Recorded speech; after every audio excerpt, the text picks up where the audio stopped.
Your next stop, the Tylight Zone. Welcome to the very first episode of the Tylight Zone podcast. I'm your host, Tyler, with... Tanner. And unfortunately, Andrew and Alex can't be here today, but we'll still go on without them. Yeah, I don't know. We might just have it be our two because they're going to have their own show, so... Oh, this could be like a duo thing for us. Alright, yeah. Cool. Yeah. Cool. So yeah, we're doing this thing now. It's going to be awesome. Expect us every week so you can hear our annoying voices. Yep. Actually, my voice is kind of cool, but his annoying voice. The host is always good. Yeah, but we're just gonna go through a few topics we picked out for the week, you know. Mm-hmm. And the first topic is our view on R-rated movies. Like to go first, Tanner? Yeah, all right, you can go first because I'm pretty sure I have a different opinion than you, but... I think R-rated movies overall give a sort of expansion to the imagination when it comes to grittiness and very violent storylines, I'd say. But it opens up another whole world for storytellers in a sense of realism or surrealism. But you? See, I've always been of the mindset that R-rated movies, while you can do more with it, it's not always necessary. The elements that are there aren't always necessary to tell a good story. You can tell a good story without those elements. Yeah, you don't have to, no. I mean, for some story, mostly fiction. If there's some cases that I think, especially going throughout history, in order to show the violence that occurred, you do need an R rating. Yeah. Or NC-17. Yeah, I've always been of the mindset because there's three basic things that go into an R rating. There's the sex, the swearing, and the violence. And the drugs. Drugs. Isn't drugs mostly just... I guess if it's illegal drugs like cocaine. Yeah, or weed. Because you couldn't do what they did in Pulp Fiction. Exactly. PG-13. Yeah. Yeah, I guess to tell stories with drugs, you do need an R rating, but just about everything, like sort of like in the underworld of cities, is basically what you need an R rating for. Yeah. Yeah. I mean, but I think when you look at R-rated movies, what makes them good isn't their R-ratedness. Especially looking at the two most recent ones that I can think of that are good examples of this is Logan and Deadpool.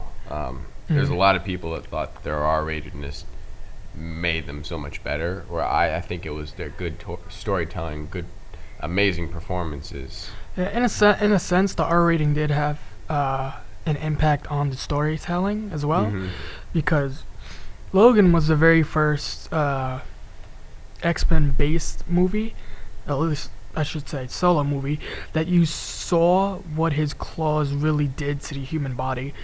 Before, it would be like barely any blood on the claws at all, or from the person. But then now, you saw a guy's arms being like chopped off and the blood spewing out and the blood on the claws actually, like if he actually cut through them, you know? Yeah.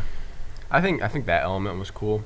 And it brought a more realistic approach to it. Ultimately, my standpoint on violence in movies is I think that they should allow more violence in the PG-13 movie because, I mean, for me at least, like, the stuff in Logan and, like, when people get shot and blood comes out, I don't think that's going to bother people. No, and I think it's... Because if you look at the PG-13 is supposed to be really for the teen audiences. They toned it down to families. If they kept PG for families and allowed a little bit more to go into PG, made PG-13 a little bit more for teenagers, have that bring in some more violence, I think that could be... And in a sense, with some PG movies, being that they're made by adults, whether it's animated or just like live action for like kids, being that it's made by adults, they slip in a few like... what's it called? They slip in a few like I don't know, adult jokes or maybe like some adult content, but it'll fly right over the kid's head. But the adults who are like paying attention will actually get it. Yeah. The one that I could really think of is Incredibles, where if you really look deep into the story, a lot of stuff that happens in it is pretty messed up. Yeah. They do mention like death and like how people died, Yeah. It's an interesting debate, Mhm. as far as when R-rated is necessary. I definitely I think if a filmmaker wants to tell it, Mhm. he can tell it. But me personally, I like to. I like to try to get as many people to see my films as possible. I know you go for more of the route of I want to make the kind of film I want to make, and I think those are two, very. They're different, but the same objective is we want to make films and that we want to. It's just that you want more people to be able to Yeah. accessibly watch them at a certain age. Mm-hmm. And I just make whatever film comes to mind, whether it's like overly adult or just childish. I don't mind. But yeah, that's our view. Moving on is the recent Marvel delays as of yesterday that was announced. So I have some thoughts on this, particularly New Mutants.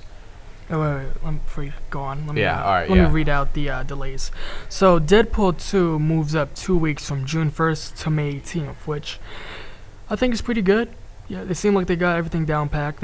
They shouldn't be able to mess up the second one. Deadpool's like usually movies are done before within that 2 week range. I mean, but like it's like the middle movie that always gets the short end of the stick when it comes to a trilogy. But I think for Deadpool it could work out. I just hope. My biggest fear with Deadpool is it's just going to become like an average sequel, like the second Kingsman. I didn't get a chance to see it, but a lot of people said it was like really not. It lacked the creativity. Yeah. I mean, second movie could be good just as first, like with the original Sam Raimi movie, Spider-Man 2. The Dark Knight. Yeah, The Dark Knight. There's a lot of room to do something really great, but there's a lot of room to fall flat because the first Deadpool was so good. Yeah. And surprisingly, Deadpool 2 comes out 1 week before Solo arrives, so that movie's already having problems on its own. It's just going to get mashed in the theater. I heard the rumor that the reason that they did this is they want to put Solo where Deadpool 2 was, which I think would be smart. But actually, thing is, if it's only within a 2 week range, that wouldn't give Solo a whole lot more time to. No, people would still be buzzing about Deadpool 2. But unfortunately, Josh Boone's New Mutants moves back 10 months from April 13th to February 22nd in 2019. Now, 29. I was really looking forward to this one. I was too, yeah, because it looked like a legitimate horror movie with superpowers, which was really interesting. As far as I can remember. We need to find a new place to shoot. Yeah, people are annoying. But as I was saying, as far as I saw it from the trailer, it looked really good and promising. Yeah. But with Fox's track record, I don't. I think this is good because they have more time to fix up any effects or anything or any reshoots. Yeah, but it doesn't take that long. This means they're taking a course correction with this movie. 10 months means they're going back into the script. They're changing something, and then they're gonna make it a different movie. Maybe a similar movie. Maybe they're probably like adding more to it. The rumor I heard is that they screened the movie and people liked it, but they didn't think it was scary enough.